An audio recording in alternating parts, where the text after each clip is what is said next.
India TV YouTube channel को subscribe करें और बेल आइकन दबाएं।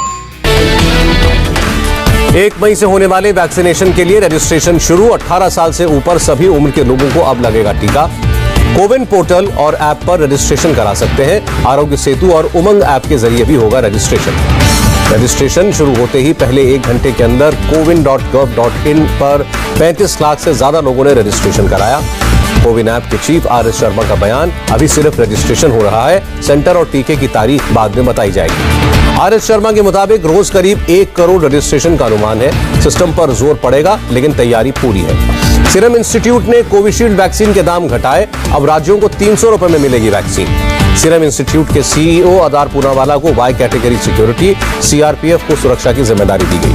प्रधानमंत्री मोदी ने रूस के राष्ट्रपति व्लादिमीर पुतिन से फोन पर बात की। कहा, स्पुतनिक वी वैक्सीन कोरोना के खिलाफ मानवता की मदद करेगी। महाराष्ट्र में 18 से 44 साल के लोगों को फ्री में वैक्सीन लगेगी।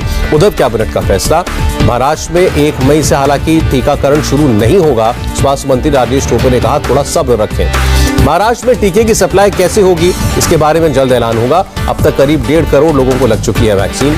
महाराष्ट्र के स्वास्थ्य मंत्री राकेश टोपे ने कहा, हर दिन 8 लाख लोगों को टीका लगा सकते हैं, लेकिन राज्य में सिर्फ 1.5 लाख कोरोना वैक्सीन बची है। महाराष्ट्र में लॉकडाउन बढ़ना तय। कैबिनेट की बैठक में हुई चर्चा, 15 दिन और बढ़ सकता है लॉकडाउन। मुंबई में वैक्सीन नहीं होने पर कई वैक्सीनेशन सेंटर्स को बंद करना पड़ा। बिना वैक्सीन लगवाए ही घर लौट रहे हैं लोग। मुंबई के नेस्को वैक्सीनेशन सेंटर पर वैक्सीन खत्म होने के बाद अभियान रोका गया। बांद्रा के बीकेसी सेंटर पर भी वैक्सीन की किल्लत। मुंबई के मौजूदा 63 सेंटर्स पर 45 साल से ज्यादा लोगों का टीकाकरण होगा। 18+ लोगों को वैक्सीन के लिए 227 नए टीकाकरण केंद्र बनाए जाएंगे। यूपी में अब तक 99,75,000 से ज्यादा लोगों को लगी वैक्सीन की पहली डोज। 21,13,088 लोगों को दूसरी डोज। वायुसेना प्रमुख आर.के.एस. भदौरिया ने प्रधानमंत्री मोदी से मुलाकात की। कोरोना पर वायुसेना के काम की जानकारी दी। प्रधानमंत्री केयर्स फंड के तहत प्रधानमंत्री मोदी ने 1 लाख पोर्टेबल ऑक्सीजन कॉन्सेंट्रेटर्स की खरीद को मंजूरी दी। डीआरडीओ 3 महीने के अंदर 500 मेडिकल ऑक्सीजन प्लांट लगाएगा। पीएम केयर फंड से खर्च दिया जाएगा। फर्टिलाइजर कंपनियां हर दिन 50 मीट्रिक टन ऑक्सीजन सप्लाई करेंगी। उर्वरक मंत्री मनसुख मंडाविया के साथ बैठक पर फैसला। ऑक्सीजन सप्लाई पर दिल्ली हाईकोर्ट की तल्ख टिप्पणी, हर व्यक्ति अपने परिवार के लिए सिलेंडर लेकर नहीं घूम सकता। हाईकोर्ट ने दिल्ली के एक बड़े अस्पताल से भी सवाल किया। कहा, इतने बड़े अस्पताल में ऑक्सीजन का प्लांट क्यों नहीं है? कोर्ट ने केंद्र सरकार से पूछा, अब तक दिल्ली को किसी भी दिन 480 टन ऑक्सीजन क्यों नहीं मिली? हाईकोर्ट की तल्ख टिप्पणी के बाद अरविंद केजरीवाल ने अपने अधिकारियों के साथ बैठक की। दिल्ली में ऑक्सीजन के बेड बढ़ाने और होम आइसोलेशन पर चर्चा हुई। दिल्ली के शाहदरा में सिलेंडर भरवाने के लिए लोगों की भारी भीड़ दिखी। लोग खुद सिलेंडर लेकर स्टोर पर पहुंचे। दिल्ली के पंजाबी बाग में ऑक्सीजन सिलेंडर की ब्लैक मार्केटिंग करते 2 लोग गिरफ्तार। कई ऑक्सीजन सिलेंडर बरामद। रेमडेसिविर इंजेक्शन की ब्लैक मार्केटिंग के आरोप में यूपी में गौतम बुद्ध नगर में 4 लोग गिरफ्तार। ऑक्सीजन एक्सप्रेस ने मध्य प्रदेश में पहली खेप डिलीवर की। यूपी, महाराष्ट्र, दिल्ली और मध्य प्रदेश में अब तक 500 मीट्रिक टन की सप्लाई। ऑक्सीजन के लिए 2 खाली टैंकर लेकर भोपाल से सूरत पहुंचा इंडियन एयरफोर्स का C-17 ग्लोबमास्टर विमान। शिवराज सिंह चौहान ने गृह मंत्री अमित शाह से फोन पर बात की। अमित शाह ने एमपी को क्रायोजेनिक ऑक्सीजन टैंकर्स देने का भरोसा दिया। पेटीएम मध्य प्रदेश को 100 ऑक्सीजन कंसंट्रेटर्स देगा। मुख्यमंत्री शिवराज सिंह चौहान ने कंपनी के सीईओ से बात की। ओडिशा से 112 टैंकर्स में 2112 मीट्रिक टन ऑक्सीजन अलग अलग राज्यों में भेजी गई। ओडिशा पुलिस की डेडिकेटेड टीम कर रही है निगरानी। हरियाणा का ऑक्सीजन का कोटा 162 से बढ़ाकर 232 मीट्रिक टन किया गया। मुख्यमंत्री मनोहर लाल खट्टर ने बताया। यूपी में ऑक्सीजन सप्लाई के लिए 24 घंटे का कंट्रोल रूम शुरू। 600 मीट्रिक टन ऑक्सीजन सप्लाई की गई। उत्तराखंड के मुख्यमंत्री का दावा, राज्य में ऑक्सीजन की कमी नहीं है, दूसरे राज्यों को भी सप्लाई कर रहे हैं। बिलासपुर जिला अस्पताल में ऑक्सीजन लीक से मौत की खबर को प्रशासन ने खारिज किया। डीएम ने कहा, मामूली लीकेज थी, इसे ठीक करा लिया गया। सिंगापुर एयरफोर्स का विमान 256 ऑक्सीजन सिलेंडर्स लेकर बंगाल के पानागढ़ एयरफोर्स पर लैंड किया। दक्षिण कोरिया भारत को इमरजेंसी मेडिकल सप्लाई भेजेगा। कोरिया दूतावास भारत सरकार के संपर्क में। कनाडा ने भारत की मदद के लिए कनाडा रेड क्रॉस को $10 मिलियन फंडिंग का ऐलान किया। इंडियन रेड क्रॉस सोसाइटी की मदद करेगा Canada red cross. Akshay Kumar और ट्विंकल खन्ना मदद के लिए आगे आए। 100 ऑक्सीजन कॉन्सेंट्रेटर्स डोनेट किए। देश में कोरोना के 3,60,960 नए मामले सामने आए। 3,293 मरीजों ने दम तोड़ा। देश में 24 घंटे में कोरोना से 2,61,000 से ज्यादा मरीज ठीक हुए। अब तक 2,01,000 से ज्यादा मरीजों की मौत हुई। मुंबई में पिछले 24 घंटे में करीब 5,000 नए केस, एक दिन में 78 मरीजों की मौत, रिकवरी रेट 87%। नागपुर में कोरोना के 7,503 मामले, 24 घंटे में 102 मरीजों की मौत, 7,000 मरीज ठीक हुए। यूपी में एक दिन में 29,824 मामले आए हैं, 266 मरीजों की मौत हुई और एक दिन में 35,903 मरीज ठीक हुए हैं। पश्चिम बंगाल में 24 घंटे में 17,207 लोग कोरोना पॉजिटिव, 77 लोगों ने जान गंवाई, पॉजिटिविटी रेट 31%। उत्तराखंड में कोरोना के 6,054 नए मामले, 108 मरीजों की मौत, 3,500 मरीज रिकवर हुए। राजस्थान में कोरोना के 16,613 नए मामले, 120 लोगों की मौत। गुजरात में बीते 24 घंटे में 174 लोगों की मौत हुई, 14,120 लोग संक्रमित हुए। आंध्र प्रदेश में बीते 24 घंटे में कोरोना से 14,669 लोग संक्रमित, 71 लोगों की मौत। तमिलनाडु में कोरोना के 16,665 नए मामले, बीते 24 घंटे में 98 लोगों की मौत। कर्नाटक में तेजी से बढ़ रहा है कोरोना संक्रमण, बीते 24 घंटे में 39,047 नए केस, 229 लोगों की मौत।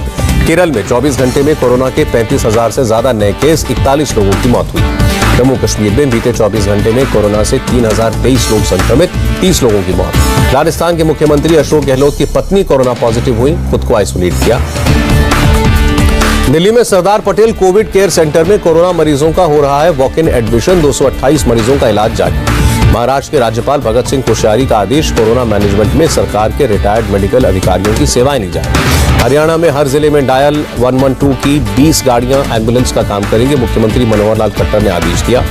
राजस्थान के जयपुर में पुलिस ने फेक कोरोना नेगेटिव सर्टिफिकेट बनाने वाले 2 लोगों को गिरफ्तार किया। महाराष्ट्र और एमपी के लिए रेलवे ने 22 कोविड केयर कोच तैयार किए, अलग अलग राज्यों को 191 कोच पहले ही दिए जा चुके हैं। जम्मू कश्मीर के श्रीनगर में इंडोर स्टेडियम में 110 बेड्स का कोविड सेंटर बनाया गया। गुजरात के जामनगर में 1000 बेड्स का कोविड अस्पताल बनाएगी रिलायंस इंडस्ट्री, ऑक्सीजन सप्लाई की भी सुविधा होगी। गुजरात से बिहार में 15 मई तक शाम 6 बजे से सुबह 6 बजे तक रहेगा नाइट कर्फ्यू, शाम 4 बजे से बंद होगी दुकानें। गुरुवार से बनारस में 4 दिन तक बंद रहेंगी सभी दुकानें और व्यापारिक प्रतिष्ठान, जरूरी सेवाएं जारी रहेंगी। चंडीगढ़ में लगेगा वीकेंड लॉकडाउन, नाइट कर्फ्यू भी अब शाम 6 बजे से सुबह 5 बजे तक रहेगा। मोहाली में रोज शाम 6 बजे से नाइट कर्फ्यू रहेगा, सभी दुकानें शाम 5 बजे तक बंद हो जाएंगी। एक्टर जिमी शेरगिल और 35 लोगों के खिलाफ लुधियाना में एफआईआर, वेब सीरीज की शूटिंग में कोविड नियमों के उल्लंघन का आरोप। उत्तराखंड में सभी सरकारी दफ्तर 1 मई तक बंद, जरूरी सेवाओं से जुड़े ऑफिस खुले रहेंगे। झारखंड में स्वास्थ्य सुरक्षा सप्ताह 6 मई तक बढ़ाया गया, दुकानें दोपहर 2 बजे तक खुलेंगी। गोवा में गुरुवार शाम 7 बजे से 3 मई तक लॉकडाउन का ऐलान, public transport, casino, hotel, pub बंद रहेंगे। पुडुचेरी में कोरोना प्रतिबंध 3 मई तक बढ़ाया गया, भीड़ जुटाने पर पूरी तरह से पाबंदी। कोरोना की वजह से मारुति सुजुकी में प्रोडक्शन पर ब्रेक, हरियाणा में 2 प्लांट 1 से 9 मई तक बंद रखने का फैसला। दुनिया भर में कोरोना से अब तक 14 करोड़ 96 लाख से ज्यादा लोग संक्रमित, 31,53,000 से ज्यादा मौतें। 17 देशों में फैला भारतीय स्ट्रेन का डबल म्यूटेंट कोरोना वायरस, विश्व स्वास्थ्य संगठन ने जानकारी दी। अगस्त तक यूरोप में हर्ड इम्यूनिटी डेवलप करने की कोशिश, फाइजर के साथ कोरोना की पहली वैक्सीन बनाने वाली जर्मन कंपनी बायोएनटेक के सीईओ का बयान। 2 मई को काउंटिंग के लिए चुनाव आयोग का आदेश, उम्मीदवार और एजेंट्स को दिखानी होगी कोरोना टेस्ट की नेगेटिव रिपोर्ट। गुरुवार को पश्चिम बंगाल में 8वें और अंतिम चरण के लिए मतदान होगा, सभी तैयारियां पूरी। दामोह उपचुनाव नतीजे के बाद उम्मीदवार नहीं निकाल पाएंगे जीत का जुलूस, मध्य प्रदेश हाईकोर्ट का फैसला। केंद्रीय गृह मंत्रालय ने राष्ट्रीय राजधानी संशोधन विधेयक एक्ट को लागू किया, दिल्ली सरकार को हर फैसले से पहले एलजी से लेनी होगी अनुमति। ईस्टर्न लद्दाख पहुंचे सेना प्रमुख MM नरवणे, सेना की तैयारियों का जायजा लिया, जवानों से बात करके हौसला बढ़ाया। गोवा में डीआरडीओ ने तेजस विमान से air to air missile Python की 5th जनरेशन का सफल परीक्षण किया। अरब सागर में चल रहे भारत और फ्रांस के बीच 19वें नौसेना अभ्यास वरुण 2021 हुआ खत्म। असम में 6.4 तीव्रता का भूकंप आया, एक मकान एक तरफ झुका, सड़क और घरों पर दिखी दरारें। प्रधानमंत्री मोदी और गृह मंत्री अमित शाह ने असम के मुख्यमंत्री सर्बानंद सोनोवाल से बात की, हर मुमकिन मदद का भरोसा दिया। यूपी के मिर्जापुर में दर्दनाक हादसा, छत का हिस्सा गिरने से 3 बच्चों और उनकी मां की मौत।